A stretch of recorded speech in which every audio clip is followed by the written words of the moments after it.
अजान पढ़ने गया रिटायर्ड एसएसपी और फिर आई ऐसी खबर, सबके होश उड़ गए। जब उसने अशहदु अल्ला इलाहा इल्लल्लाह पढ़ा तो फायर की आवाज हो गई। मेरी बहू ने कहा कि वो तो रोने की आवाज आ रही है। परिवार वालों ने मस्जिद में जाकर देखा तो सबके पैरों के नीचे से जमीन खिसक गई। रास्ता में मेरी बच्ची जो ऊपर वाली मंजिल में सोई थी दौड़ के आई। उसने मुझे कहा पापा आप बैठे हो, शफी अंकल मर गए। मैंने कहा कैसे हुआ? 5 मिनट के अंदर हो गया खेल। भाई ने सामने आकर जो बताया, आर्मी के जवान भी सुनकर हिल गए। मोहम्मद शफी मीर जो मेरा कजिन था, सुबह सवेरे हर रोज ये अजान देता था मस्जिद में जाके। तो अजान के वक्त मैं अजान सुन रहा था, मैं सोया था तो लेकिन अजान सुन रहा था। उसके बाद जब उसने अशहदु अल्ला इलाहा इल्लल्लाह पढ़ा तो फायर की आवाज़ हो गई। मैं समझा क्योंकि हमारी माइक ख़राब थी, मैं समझा शायद क्योंकि मैं ही ठीक करता था, मैं समझा मत माइक ख़राब हो गई या उसका मत या कुछ फट गया, उसी की आवाज़ आ गई। हमने बस सीरियसली नहीं लिया। उसके बाद मेरी बहू ने खिड़की से, क्योंकि हम नमाज पढ़ने के लिए उठ रहे थे, मेरी बहू ने कहा कि वो तो रोने की आवाज़ आ रही है। बाद में हम गए वहाँ पर तो उधर मेरा भाई ये रोज अजान देता था। रोज अजान इतवार के रोज आते हैं। ये पुलिस डिपार्टमेंट में एसएसपी थे, मैं उसका छोटा भाई हूँ। तो रिटायरमेंट कब ली थी? 212 में 2012 में। तो आज ये घर पे ही था या घर में ही था? घर में ही था। अजीम सानिया गंडा मुल्ला के मीर खानदान को पेश। मोहम्मद शफी मीर जो मेरा कजिन था, सुबह सवेरे हर रोज ये अजान देता था मस्जिद में जाके। आज भी तवक्का के मुताबिक वो 6:05 मस्जिद में दाखिल हो गए, अजान देने लगे। तो मैं घर में बैठा था, कुरान शरीफ की तिलावत कर रहा था इस दौरान।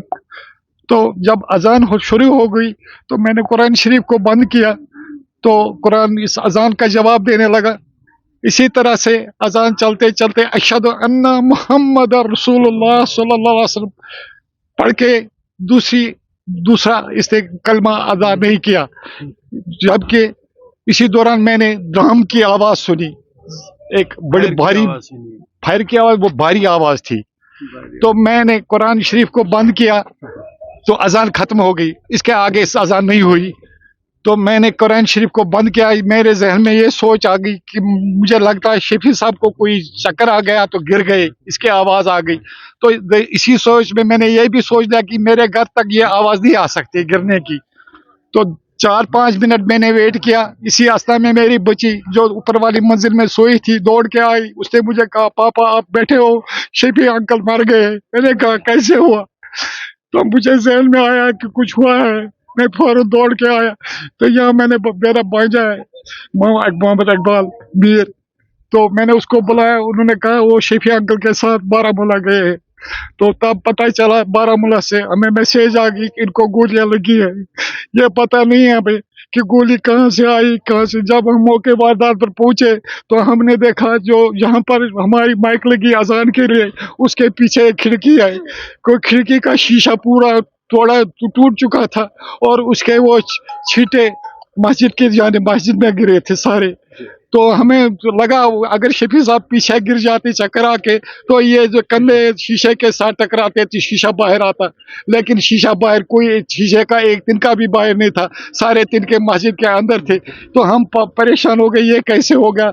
इसी तरह से फिर हमें मैसेज आ गई शफी साहब को गोलियां लगी है 4। फायर की आवाज आपने? मैंने सिर्फ ये आवाज सुनी जैसे मैंने फायर की आवाज सुनी।